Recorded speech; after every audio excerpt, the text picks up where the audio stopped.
What is going on, guys? We are back with some more Dragon Ball Super reviews, discussions, talking about this week's episode. And guys, Dragon Ball Super episode 101, 101 if you didn't get the 101 thing. This series continues to just draw me in as a fan. Like, oh my god, this...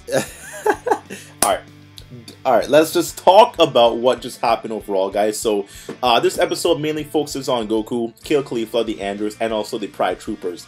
Now, if you don't remember the end of the last week episode, we had Jiren one-shot my girl Kale when she was in her Berserker form, so she got one-shotted. But this episode starts out with her awakening from, well, not awakening, but she awoke from her, like, she got, like, unconscious from the shot. So she like wakes up, she's like, oh, what happened? I don't know what happened.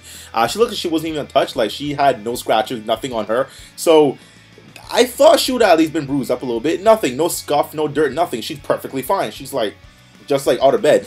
So that's pretty interesting. We see a lot of back and forth with like the Pride Troopers and Goku. They're trying to take him out. And we see this guy, I think his name is Topper. So it's not Topo, it's another guy. He has an effect to where he can increase the weight of his body. So he grabs Goku and he increases his mass. So I guess he has like a rock effect to where he can increase his weight from like, let's say 1,000 pounds to like 20 or 100,000 pounds. He can control his weight. So he latched on to Goku and he tried to like plow him into the ground while his friend attacked. So a lot of Pride Trooper stuff. We saw a lot of combos, a lot of buddying, tag teaming attacks here. But I really want to get into like the meat of the episode. We saw a lot of cool stuff with the Pride Troopers, but Kale and Caulifla, oh my god. So there's a girl on the Pride Troopers team. I forgot what her name is. It slipped my mind. Of course, she's very irrelevant, I would say. Well, she makes some kind of relevance in this episode because, you know, yeah. So she can create dimensions, okay? So she pretty much creates a dimension within Kale, well, outside of Kale. So Kale is unable to fight or anything. She's like locked in this bubble, which is a dimension. So when you're in the dimension, you're unable to sense the energy of the people or the person that's in that dimension. So they're pretty much like not even there. Like she can see what's going on the outside, but she can't actually like do anything or get out of the barrier. So within that dimension, they create another dimension within a dimension, and that dimension closes off Kale and Caulifla from the outside. So Goku, the androids being Android 17, 18, which by the way had a lot of great tag team stuff. I love that. Like I love the androids in the series. Hate them in Dokkan Battle. Love them in the series. Hate them in Dokkan Battle. But we saw a lot of combos with them. The two of them took on Casserole. He has some pretty cool abilities with like the scythe and everything, and Android 17 with his smart little remarks about that's a stupid move. Like Android 17, I like the androids in the episode. Like, I just wish they were good in the game, but you know, nonetheless, I kind of digress from that. So we get to the point now where we see the barrier, the other dimension. So we have this big dome. It's all 5 of the Pride Troopers. We have Caulifla, and then we have Kale within her own little dome, which is another dimension. And they're all like destroying Caulifla. There's this one guy, I forgot his name again. He create like energy balls, and he just like sending them to Kale, not Kale, Caulifla. So Caulifla's getting bombarded with like energy balls after energy balls after energy balls, and she's at a point of where she's exhausted, so she's not dodging them. She's like taking them like in the face, like she's getting hit. And Kale's witnessing this whole thing, but she can't do anything about it because she's stuck in the dimension barrier thing. So Caulifla trying to hold her own against 5 Pride Troopers. She's in base form, by the way. I don't know why she didn't go Super Saiyan, because I would think her being in her Super Saiyan form, you know, would give her a better advantage, but I guess she didn't think of it. I don't know. Anyways, like Homegirl can go up to Super Saiyan 2. And the Pride Troopers, these specific Pride Troopers didn't look that strong. So they kind of look like little jabroni fodders, besides Casserole, that is. So I would like to think that she would have been able to take them out in her Super Saiyan 2 form, but she didn't transform anyways. So all 5 of them are getting up on her. There's one guy who can do like a cyclone, like tornado attack. What's his name? I don't remember. He can do cyclone tornado attack. So he's about to hit Caulifla with his tornado like spinning attack. And she looks at Kale and she's like, Kale, I'll protect you. And Kale, she's in the barrier crying and shit, you know, scratching and shit, pushing and shit. She's not going anywhere. She's stuck. So she's witnessing Caulifla get decimated. And she's crying, right? This moment, like, this moment gave me chills. This was reminiscent of, like, I don't know, some, like, Gohan, Piccolo kind of shit. Like, this, hey, you know what?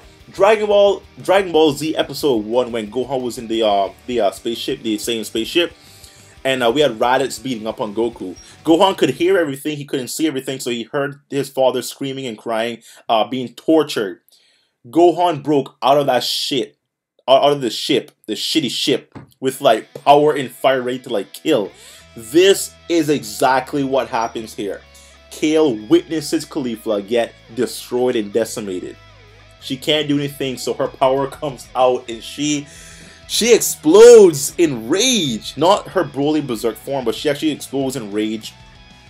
She says that she hates herself and that she's so useless and pathetic, and boom, she breaks out of the friggin' dimension with a blast to the tornado dude, and she's finally able to control her Super Saiyan form. She does not have her pupils dilated. She actually has her pupils. She slimmed down. Oh my god, there's this moment, man. Like, oh my god. If you guys don't know, I'm Team Kale. I've been Team Kale from day one. Everyone has been a Caulifla dick rider. Now that homegirl Kale is badass, everybody wants to be a Kale dick rider. I've been Kale from day one. Me and Riku, the first warden Kale from day one. Oh my god, this episode. There's so much nostalgia from Dragon Ball Z, man. Like, it has Dragon Ball Z elements that it just takes me back. Oh my god. So, I should actually have a picture so you guys can actually see what Kale's control Super Saiyan form looks like. Yo, I love it, I love it. So, we see all 5 of the Pride Troopers. They do like this combined attack. So 5 of them shoot an energy beam, which looks like a swirly popsicle, by the way. It swirls together, it looks like a popsicle. They all shoot an energy beam and attacks Caulifla and Kale. And Kale and Caulifla do their own little like father-son Gallic gun, but it's just like Prodigy and Master type of Gallic gun thing. So it's not a Gallic gun, but it's like 2 energy blasters. They're firing at the enemy. Caulifla at this point does go Super Saiyan, so they're having a beam struggle back and forth, back and forth. The Pride Trooper, it's Caspiel tells the whole team to use full power. All of them use their full power, so their beam strengthens. So it's Caspiel's team, the Pride Troopers, winning the beam struggle. And Caulifla, homegirl, goes Super Saiyan Berserk, but she controls it. Wow. She controlled the Berserk form. Her pupils dilated, but she was conscious. Imagine, oh wow.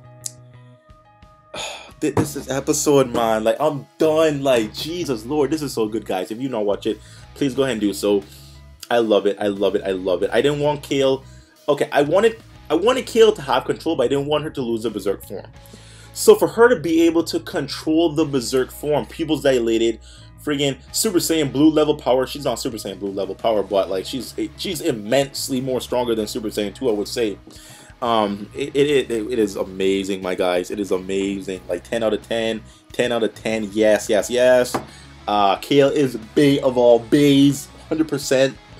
And you know, some good stuff's gonna go down next week episode. I think next week episode will be decent, but this episode, I love it. Like I said, the nostalgia of Dragon Ball Z. The first episode of Dragon Ball Z with Gohan breaking through the time machine. Oh my god, the same spaceship helping out Goku. This episode is somewhat reminiscent of that. So I appreciate the nostalgia to where I appreciate that nostalgia right there. So let me know how you guys like the episode. I enjoyed it. I absolutely friggin' jizzed all over my table for this episode, guys. It was fire. So, yo, I just want more Kale. I want more Kale. I want more Kale. I cannot get enough of Kale, and I hope we get more of her. So, hope you guys enjoyed the video. Please like, share, comment down below. If you're not subscribed, please go ahead and do so because we have tons of fun. We have so much fun. And we just do all kind of stuff, man. Because, why not? I'll see you next time. Thank you all so much. Bye-bye.